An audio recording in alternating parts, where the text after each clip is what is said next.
Complex নাম্বারের এই অঙ্কটি পিএসসি 2012 এসেছিল। আজকে অঙ্কটি আমরা আলোচনা করব। If omega is a cube root of unity then এই ভ্যালুটা আমাকে বার করতে হবে। তো আমরা এটা লিখে নিলাম।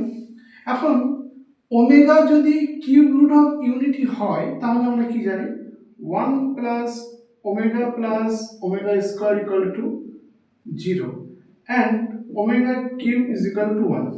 তো আমরা রেজাল্টটা কাজে লাগাবো। তো এখান থেকে আমরা 2টা যদি কমন নিই তাহলে 1 plus omega minus omega square দিয়ে পড়তে তার হোল কিউব হবে minus 1 plus omega square minus omega তার হোল কিউব।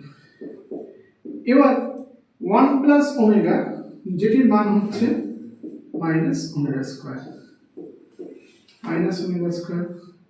তার কিউব 1 প্লাস ওমেগা স্কয়ার যার মানটা হচ্ছে মাইনাস ওমেগা তার কিউব। আমরা কি করলাম, আমরা 1 প্লাস ওমেগার পরিবর্তে লিখলাম মাইনাস ওমেগা স্কয়ার এবং 1 প্লাস ওমেগা স্কয়ারের পরিবর্তে লিখলাম মাইনাস ওমেগা। তাহলে এখান থেকে আমরা কি লিখতে পারি মাইনাস 2 ওমেগা স্কয়ার আর মাইনাস ওমেগা স্কয়ার অর্থাৎ মাইনাস 3 ওমেগা স্কয়ার তার কিউব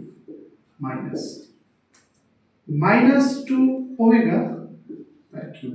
তাহলে এটা কি বলতে হয় মাইনাস 27 ওমেগা টু দি পাওয়ার 6 এটা হয়ে যাবে প্লাস 8 ওমেগা তার কিউব।